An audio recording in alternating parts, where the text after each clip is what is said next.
Good evening, नमस्ते friends. क्या आप भी परेशान हैं जॉब के लिए और आप भी देख रहे हैं सोशल वर्क में जॉब और आप जानना चाहते हैं कि कहाँ क्या क्या अपॉर्चुनिटी है जहाँ पे आप जॉब ग्रैब कर सकते हैं in the area of social work domain. So this is a very good opportunity for the social worker who is freshers and this is the I think it is the one of the best opportunity for the freshers. यहाँ पे freshers के लिए सबसे अच्छी opportunity है। ऐसी opportunity है कि यहाँ पे 16.8 यानी कि 17 लाख का आपको सीटीसी दिया जाएगा। जी हाँ, आप बिल्कुल सही सुन रहे हैं, 17 लाख का सीटीसी मिलेगा। 16.8 सीटीसी आपको मिलेगा यहाँ पे एज ए फ्रेशर्स। आपको बहुत अच्छी अपॉर्चुनिटी है, आपको बस इसको ग्रैब करना है, टाइम के साथ इसको अप्लाई करना है and just conscious about each and every notification which is release by the HPCL. This is the golden opportunity who have just completed their graduation in social science, any stream of social science. So we are looking for the job in the social science sector, in the social work domain. So those students who have completed their graduation in social work, they can also come under the graduate in the social science, so they can also apply for this post. So this is a very good opportunity, so that's why I am just telling you about this vacancy. चलिए detail में देखते हैं यहाँ पे जो vacancy आई है for HPCL जो company है, जो कि एक Maharatna public central public sector enterprise है, CPSE यानी कि सेंट्रल पब्लिक सेक्टर इंटरप्राइज है, जो कि वेरी वेरी गुड अपॉर्चुनिटी लेके आती है टाइम के साथ। तो देखते हैं डिटेल में कि ये वैकेंसी कहाँ आई है, इसको कौन अप्लाई कर सकते हैं, what are the last date, how you can apply, what are the selection procedure, each and every detail I will going to cover in this video. So last तक बने रहिए। अगर कोई डाउट होता है तो कमेंट सेक्शन में पूछिए। मेरे टेलीग्राम से जुड़ सकते हैं, I am the Gitanjali social work guide. आप सबको गाइड करने के लिए यूट्यूब पे मैं इसीलिए आई हूँ, आप सबका हेल्प हो सके। और अगर आपको ये वीडियो थोड़ा भी अच्छा लगता है तो थोड़ा लाइक कीजिए, सब्सक्राइब कीजिए, ताकि मेरा मोटिवेशन बना रहे। चलिए आगे देखते हैं, वीडियो को डिटेल में समझते हैं।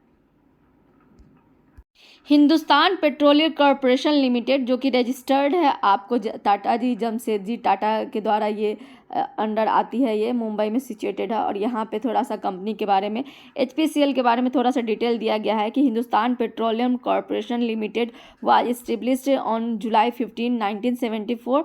और यहाँ पे सारा दिया गया है कि किस तरह का सेंट्रल पब्लिक सेक्टर इंटरप्राइज है और किस तरह के काम करती है, कितने रेवेन्यू पे, क्या कुछ इसका प्रोसेस है, क्या क्या फील्ड है, एरिया है जहाँ ये काम करती है, what are their vision mission and what they do for the CSR।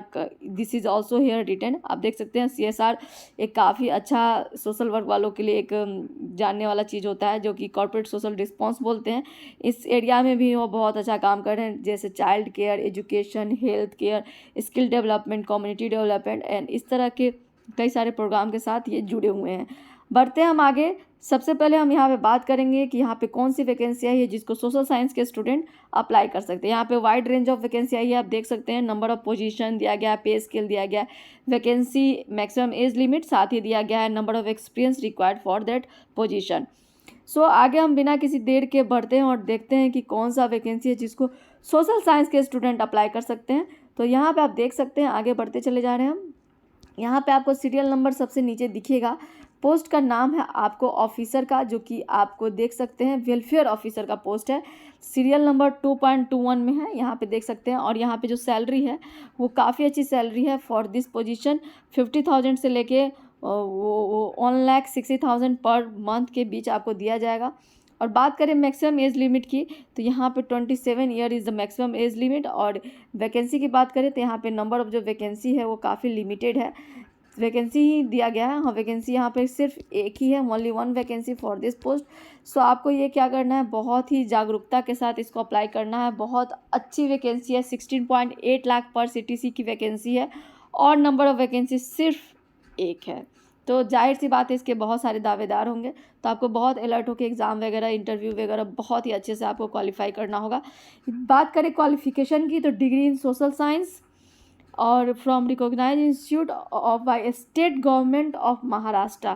ये याद रखने वाली बात है कि आपने डिग्री तो ली है, लेकिन अगर आप कहीं और से ली है तो आप इसके लिए काबिल नहीं है। आपको यहाँ पे जो डिग्री है वो स्पेशली आपको महाराष्ट्र गवर्नमेंट के द्वारा ही डिग्री वाला यहाँ पे काम चलेगा। साथ ही इसमें और एक और बात दिया गया है, ग्रेजुएट इन एनी डिसिप्लिन, किसी भी डिसिप्लिन के आप हो सकते हैं, but diploma in social science होना चाहिए, यानी कि सोशल साइंस के डोमेन में आपका ग्रेजुएशन हो या फिर पोस्ट ग्रेजुएशन कोई भी तरह का डिग्री, तो आप इस पोस्ट के लिए अप्लाई कर सकते हैं। साथ ही आपको क्या होना चाहिए, educate knowledge of reading writing and speaking of Marathi language आना चाहिए। जाहिर सी बात है ये मुंबई में यहाँ पे इसका जो सेंटर है, जो ऑर्गेनाइजेशन है वो मुंबई में है, तो इसलिए यहाँ पे इन्होंने मैंडेटरी किया है कि यहाँ पे मराठी लैंग्वेज आनी चाहिए। शायद इसलिए इन्होंने ये भी मेंशन किया है कि जो डिग्री है सोशल साइंस का वो स्टेट गवर्नमेंट ऑफ महाराष्ट्र के अंडर से ही होना चाहिए। तो ये एक लिमिटेशन है इस जॉब का। बाकी ये जॉब वैकेंसी बहुत ही शानदार है। ग्रेजुएशन लेवल पे, फ्रेशर्स लेवल पे this is the one of the best opportunity for the social work domain. Social science के कोई भी स्ट्रीम वाले भर सकते हैं, बशर्ते कि उनका जो ग्रेजुएशन या डिग्री आपने जो हासिल की है वो महाराष्ट्र के किसी स्टेट यूनिवर्सिटी से आपका होना चाहिए। आगे बढ़ते हैं, बात करते हैं इसमें कि आप कैसे कुछ अप्लाई करना है, क्या कुछ क्राइटेरिया है, ये सारा कुछ दिया गया है। आप देख सकते हैं यहाँ पे जो नंबर ऑफ जो वर्क एक्सपीरियंस है 0 मांगा गया है इस पोस्ट के लिए। यहाँ पे कई सारी चीज़ दिए गए हैं, आप एक एक चीज़ को डिटेल में देखिए।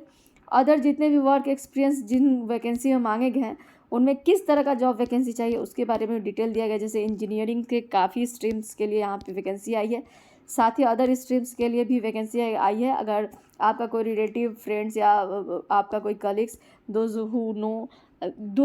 who want to apply in other sections, other part of this vacancy like MBA जो कर चुके हैं या फिर जो BTech कर चुके हैं उनके लिए भी वैकेंसी आई है, then you can suggest this video to them also so that वो भी अप्लाई कर पाए। आगे बढ़ते हैं यहाँ पे हम और भी इम्पोर्टेंट चीज़ को समझेंगे, जैसे कि लास्ट डेट क्या है, कैसे अप्लाई करना है, क्या प्रोसीजर होगा सिलेक्शन का और क्या सैलरी रह जाएगी। तो वो हम आपको पहले बता चुके हैं। जो सैलरी है इसके लिए काफ़ी अच्छी सैलरी है, 50,000 से लेके 1,60,000 तक सैलरी है। और वो किस लेवल पे आएगा वो भी हम चलिए देखते हैं आगे इस वीडियो में। अगर आप इस चैनल पे नए हैं और सोशल वर्क से जुड़े हैं, तो अगर आप करियर को लेके काफ़ी घबरा रहे हैं तो आप जल्दी से जाइए और मेरे प्लेलिस्ट चेक कीजिए जॉब वैकेंसी का, जिससे आपको एक आइडिया मिलेगा कि क्या कुछ सोशल वर्क डोमेन में कैसा कैसा वैकेंसी आता है। शॉर्ट लिस्टिंग जो प्रोसेस है वो काफ़ी सिलेक्शन प्रोसीजर है, वो इसके बारे में यहाँ पर डिटेल में दिया गया है। जैसे आपको general aptitude, technical, professional knowledge, ये सब का चेक किया जाएगा। कंप्यूटर बेस्ड टेस्ट होगा, ग्रुप टास्क दिया जाएगा, इस तरह का कई सारे चीज़ होंगे, देन आपका फाइनल सिलेक्शन होगा। बात करें यहाँ पे पे स्केल की, वो यहाँ पे CTC के रूप में दिया गया है कि अगर पे स्केल आपका 50,000 से लेके 1,60,000 तक का है तो आपकी जो CTC जाएगी वो 16,098, यानी कि ये टोटल 17 लाख का पैकेज हो गया। काफ़ी अच्छी वैकेंसी है फॉर द फ्रेशर्स। साथ ही आगे बढ़े प्लेसमेंट और पोजिशनिंग की बात करें तो पोस्टिंग और assignment can be any SBU division department of the corporation at any place in the country and the serve thereafter will be transferable as per the requirement of the corporation। यानी कि आपको training के लिए इसके किसी भी division पे भेजा जा सकता है और एज़ पर द जो कॉरपोरेशन का जो रिक्वायरमेंट होगा उसके अकॉर्डिंग ही आपका जो कहीं भी इंडियन गवर्नमेंट के अंडर कहीं भी आपका ड्यूटी लग सकता है। प्रोवेशन पीरियड की बात करें तो जो भी सेलेक्टेड ऑफिसर होंगे उनको 1 साल के लिए प्रोवेशन पीरियड पे रहना होगा। और जो रिटेंशन अमाउंट है उसके बारे में डिटेल में दिया हुआ गया है कि किस तरह से आपके सैलरी से जो फर्स्ट 6 मंथ के समय आपको रिटेंशन जो प्रोवेशन पीरियड होगा उसके दौरान 5,000 पर मंथ आपके जो अकाउंट है उसे डिडक्ट कर लिया जाएगा एज ए रिटेंशन मनी। आगे बढ़ते हैं, बात करते हैं यहाँ पे रिजर्वेशन की for the post of ST SC OBC, इस तरह का अलग अलग पोस्ट के लिए यहाँ पे जो रिजर्वेशन कैटेगरी है वो अलग अलग दिया गया है फॉर द डिफरेंट पोजीशन। बात करें यहाँ पे लास्ट डेट की तो वो आपका सितंबर में लास्ट डेट है, चलिए वो भी देख लेते हैं। यहाँ पे कई सारे इंपॉर्टेंट नोटिफिकेशन दिए गए हैं, आप वीडियो को रोक कर ज़रूर देख लीजिए कि किस पोजीशन के लिए किस तरह का जो डिसेबिलिटी है उसको अलाउ किया गया है। वहाँ पे जैसे वेलफेयर ऑफिसर के लिए इतना सारा जो डिसेबिलिटी का टाइप है उसके लिए उस टाइप के भी डिसेबल्ड पीपल इस पोस्ट के लिए अप्लाई कर सकते हैं। अप्लीकेशन प्रोसेस है जो लास्ट होगा आपको 18 सितंबर 2023 को ऑनलाइन अप्लीकेशन आपको अप्लाई करना है और उसका टाइमिंग दिया गया है कि इस लिमिट में ही, टाइम के लिमिट में ही आपको अप्लाई कर देना है। अप्लाई करने के लिए आपको क्या करना है, just go to its official website and log in to www.hindustanpetroleum.gov com, इसके कैरियर पेज पे जाना है, करंट ओपनिंग में जाके एडवर्टाइजमेंट नंबर चेक करना है और फिर आपको इस तरह से अप्लाई कर देना है। जो भी प्रिस्क्राइब्ड फॉर्मेट है उसी फॉर्मेट में आपको ऑनलाइन अप्लीकेशन फॉर्म सबमिट करने हैं। जो भी रिक्वायरमेंट मांगा जाएगा, जैसे क्या इंटरव्यू होगा, CBT होगा, ये सब का जो फर्दर कुछ भी तरह का कोई चेंज होगा तो इसके वेबसाइट पे आपको बता दिया जाएगा। सो अगर आप कोई भी पोस्ट अप्लाई करते हैं तो उसके वेबसाइट को time to time regular check किया कीजिए। एप्लीकेशन की फ़ी की भी बात की गई है कि यहाँ पे जो नॉन रिफंडेबल नेचर का जो एप्लीकेशन फ़ी है यहाँ पे पूरा दिया गया है कि किस कैटेगरी के लिए क्या यहाँ पे फ़ी लगेगा, और साथ ही ST SC और जो पर्सन विद डिसेबिलिटी है उसके लिए कोई एप्लीकेशन फ़ी नहीं लगेगा, ये भी बताया गया है। पेमेंट का मोड कोई भी हो सकता है, debit, credit card, UPI, net banking वगैरह, इस तरह से आप किसी भी मोड से अप्लाई कर सकते हैं। कंप्लीटेड जो एप्लीकेशन फॉर्म होगा उसे ही स्वीकार किया जाएगा। जो भी अगर कोई भी आप किसी भी अदर मीन्स से जाना चाहते हैं, कोई इन्फॉर्मेशन आप सही से दे नहीं रहे तो आपका फॉर्म रिजेक्ट हो जाएगा। सो while applying for any post, just careful about the each and every detail you are providing in the section asking for the different criteria for your application form.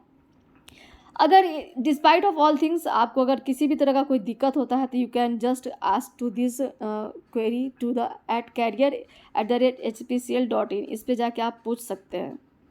अगर किसी भी तरह का कैंडिडेट किसी भी unnecessary चीज़ों में पाया गया तो उसको उसके बहुत सारे अगर उसके डिपेंड करता है कि वो किस तरह के लॉ को वायलेट कर रहा है, तो हो सकता है कि जितने भी उनको डिस्क्वालीफाई कर दिया जाए for any public service commission from the appearing in its examination. तो ये आप बहुत ही जागरूकता के साथ अप्लाई कीजिए, कोई भी गलत इन्फॉर्मेशन आपको डालने की ज़रूरत नहीं है, और जो आप अगर सही इन्फॉर्मेशन डालेंगे तो ही आपका सिलेक्शन होगा। काफ़ी हार्ड इसका स्क्रूनिटी होता है, तो ऐसा नहीं कि आप कुछ गलत फॉल्स डेटा दे दें और आप इस तरह से हो जाए। एडमिट कार्ड के लिए लगातार चेक करते रहिए और इस तरह से आप फॉर्म अप्लाई कर सकते हैं। This is all about today. For more information, you can log into this official website.